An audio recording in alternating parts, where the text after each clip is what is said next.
আপনারা যারা পেঁপে চাষাবাদ করতে চাচ্ছেন কিন্তু কিভাবে রোপণ করবেন এবং কখন পেঁপে চারা লাগানোর উপযুক্ত সময় জানেন না, তারা এই ভিডিওটি দেখুন। আপনারা বুঝতে পারবেন পেঁপে চাষাবাদের A to Z। আসসালামু আলাইকুম সুপ্রিয় দর্শক, আপনারা এখন স্ক্রিনে দেখতে পাচ্ছেন তাইওয়ান কিং পেঁপে চারা। যারা এইরকম উচ্চ ফলনশীল হাইব্রিড পেঁপের জাত খুঁজতেছেন তারা দ্রুত আমাদের AK অ্যাগ্রো নার্সারিতে যোগাযোগ করবেন। আমাদের AK অ্যাগ্রো নার্সারিতে বর্তমান অনেক পেঁপে জাত রেডি আছে, সব হাইব্রিড, যেমন Taiwan king, green lady, red গান, বাবু, sweet lady, green lady, top lady সহ আরও উন্নত জাতের পেঁপে চারা রেডি আছে। একদম রোগমুক্ত, স্বাস্থ্যকর এবং প্রিমিয়াম কোয়ালিটির চারাগুলো রেডি আছে। চারাগুলো নিতে স্ক্রিনে দেওয়া নাম্বারে যোগাযোগ করুন। চারাগুলো আমরা 64টি জেলায় বাস এবং কুরিয়ারের মাধ্যমে ডেলিভারি দিয়ে থাকি।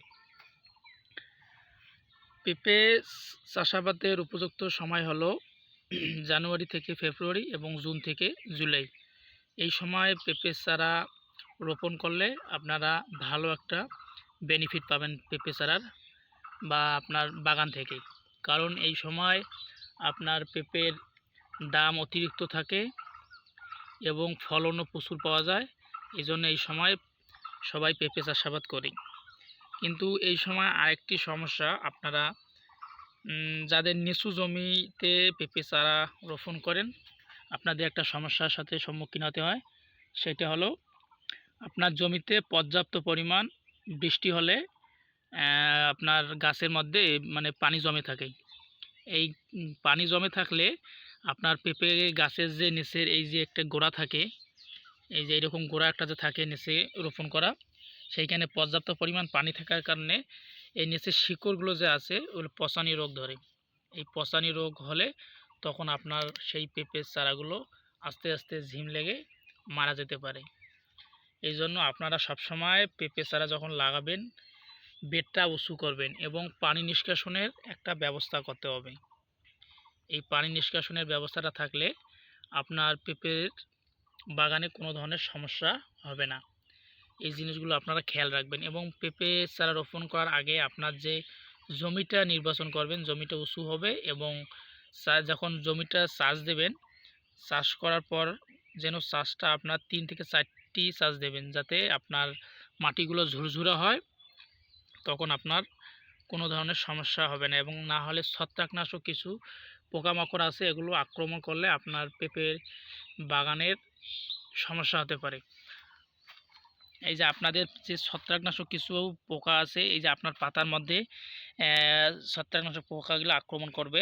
আপনার এই যে এরকম পাতাগুলো কোঁকড়া লাগবে, কোঁকড়ার পর এখানে আপনার দেখবেন গোটো গোটো করে কিছু সাদা সাদা মাছি দেখা যাবে। এগুলো আপনার হলো একটা মিলিবাগ রোগ। এই মিলিবাগ রোগ আপনার বাগানে যদি কেউ ধরে তাহলে আপনার সেই বাগানটি নষ্ট হয়ে যেতে পারে।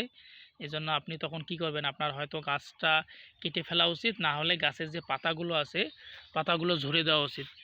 এবং ডেক্স ছত্রাকনাশক যে মেডিসিনগুলো আছে, ওষুধগুলো আছে, আপনারা এগুলো স্প্রে করতে হবে এবং 7 দিন 10 দিন পর পর স্প্রে করতে হবে। এবং পর্যাপ্ত পরিমাণ পানি দেবেন না, পানি সীমিত পরিমাণ দেবেন। তাহলে আপনার পেঁপের যে ফলন যারা পায় তারা কিন্তু এরকম শিডিউল মেনটেন করে। এবং মেডিসিন যেটা আছে আপনারা এটা বেশি পরিমাণ ইউজ করবেন না। ইউরিয়া এক একটি গাছে 5 থেকে 10 গ্রাম, বা টিএসপি, এমওপি, এগুলো পটাশ, এগুলো আপনারা দিয়ে আপনার গাছের গোড়ার 1 হাত দূরে দিতে হবে, দিয়ে তারপর মাটি দিয়ে ঢেকে দিতে হবে। তাহলে কোনো ধরনের সমস্যা হবে না। আর আপনারা যদি ডিরেক্টলি ওষুধগুলো আপনার গাছের গোড়ায় দেন তাহলে আপনার গাছে গোড়া পচানি রোগ বা গাছে গোড়ায় ওই ওষুধটা বেশি পড়ে গেলে গাছটা আপনার নষ্ট হয়ে যাবে। এই জন্য এগুলো জিনিস আপনারা ভালোভাবে মেনটেন করে চলতে হবে।